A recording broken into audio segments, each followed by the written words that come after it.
जय हिंद दोस्तों, आप सबको स्वागत है आज के इस क्लास में। तो आज हम क्लास 12th मैथ का प्रश्नावली 2.1 का क्वेश्चन करने वाले हैं, बहुत ही आसान भाषा में। आइए देखते हैं। सभी फार्मूला मैं आप लोगों को यहाँ पर साइड में लिख दिया हूँ ताकि कोई तकलीफ़ ना हो, ठीक है। पहला सवाल देखते हैं, साइन इनवर्स -1/2। तो सबसे पहले हम लोग क्या करेंगे कि जो साइन इनवर्स इसको इसी तरह रहने देंगे और ये जो माइनस है इसको बाहर निकालेंगे। तो यहाँ पर हम लोग माइनस लगा दिए। अब कोष्ट में आप लोग बताइए कि ये कितना का मान है। 1/2 जो होता है यह कितना का मान होता है।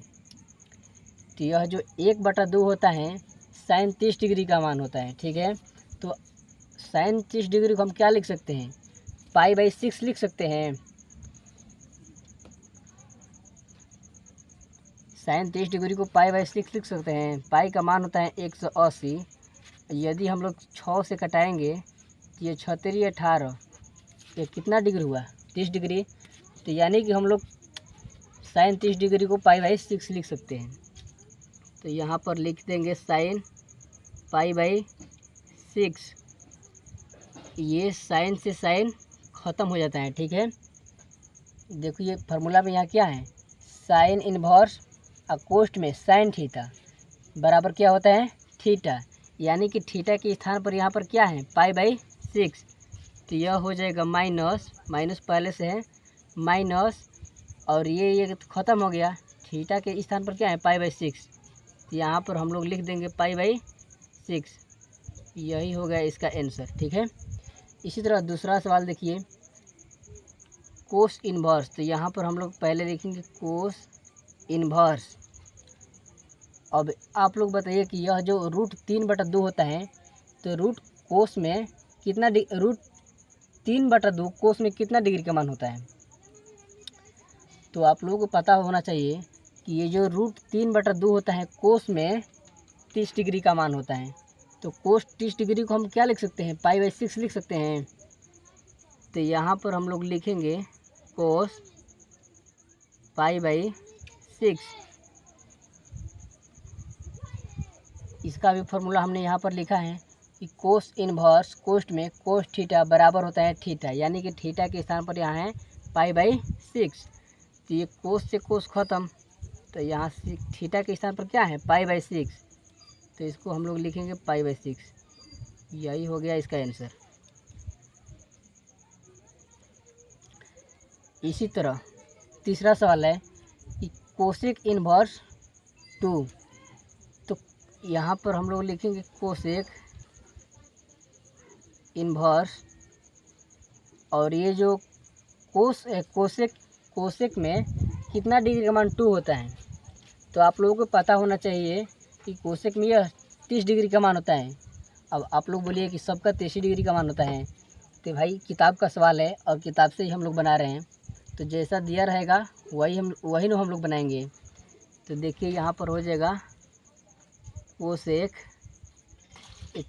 30 डिग्री कोस 30 डिग्री को हम लोग क्या लिख सकते हैं, कोसेक 30 डिग्री को हम लोग लिख सकते हैं π/6।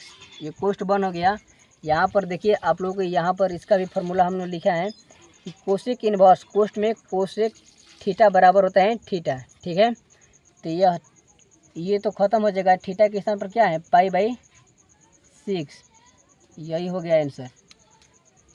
देखिए अब लोग 4 नंबर हम लोग सवाल यहाँ पर लिख रहे हैं, tan इनवर्स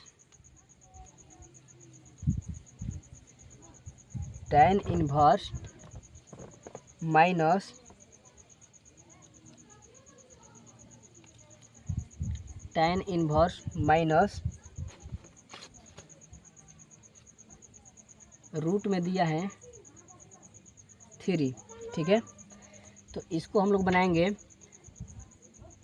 देखिए सबसे पहले जो माइनस होता है उसको बाहर हम लोग निकालेंगे। तो ये हो जाएगा माइनस, tan इनवर्स है तो tan इनवर्स। अब आप लोग बताइए, माइनस तो निकल गया, ये √3 कितना डिग्री का मान होता है। तो tan में जो √3 होता है ये 60 डिग्री का मान होता है। तो हम लोग 60 डिग्री को क्या लिख सकते हैं, π/3 लिख सकते हैं। आप लोग कटा कर चेक कर लेना। π/3 अगर हम लोग लिखेंगे तो उसका वो 60 डिग्री का मान होगा π/3। तो यह tan से tan क्या होगा, ख़त्म हो जाएगा। यहाँ पर इसका भी फार्मूला हमने लिखा है कि tan इनवर्स कोस्ट में tan थीटा बराबर होता है थीटा। तो यहाँ थीटा के स्थान पर π/3 है, तो यह हो जाएगा π/3। यही इसका आंसर हो गया। बहुत ही आसान चैप्टर है और आप लोग को कोई दिक्कत नहीं होगा इस चैप्टर में। 5 नंबर सवाल दिया है, कोस इनवर्स कोस्ट में -1/2, कोस्ट में -1/2। तो इसके लिए फार्मूला आप लोग देखिए यहाँ पर क्या है, कोस इनवर्स नहीं, ये नहीं, यहाँ पर कोस इनवर्स यदि माइनस रहता है तो ये वाला फार्मूला आता है कोस इनवर्स और कोस्ट में माइनस अगर आ जाए माइनस कोस थीटा, तो इसके लिए फार्मूला होता है pi minus cos inverse theta. ठीक है, तो देखिए इसके लिए क्या हो जाएगा, पाई माइनस कोस इनवर्स और थीटा के स्थान पर क्या है, थीटा के स्थान पर है 1/2। तो कोस में कितना डिग्री का मान होता है 1/2। तो आप लोग बोलिएगा कि कोस में जो मान 1/2 होता है वो 60 डिग्री का मान होता है। तो 60 डिग्री को हम लोग क्या लिख सकते हैं, यहाँ पर लिख सकते हैं कोस π/3। तो क्या हो जाएगा, ये पाई जस का तस रहेगा और ये माइनस है तो माइनस, ये कोस इनवर्स और ये कोस ख़त्म हो जाएगा और क्या बचेगा π/3। अब इसका हम लोग यहाँ पर लघुत्तम ले लेंगे तो क्या हो जाएगा, लघुत्तम हो जाएगा 3 और गुना करेंगे तो हो जाएगा 3 पाई और माइनस पाई। तो देखिए यहाँ पर क्या बचा 2 π/3। यही इसका आंसर हो गया। ठीक है, आशा करता हूँ कि ये वीडियो आप लोग को बहुत ही अच्छे तरीके से समझ में आया होगा। जय हिंद, जय भारत।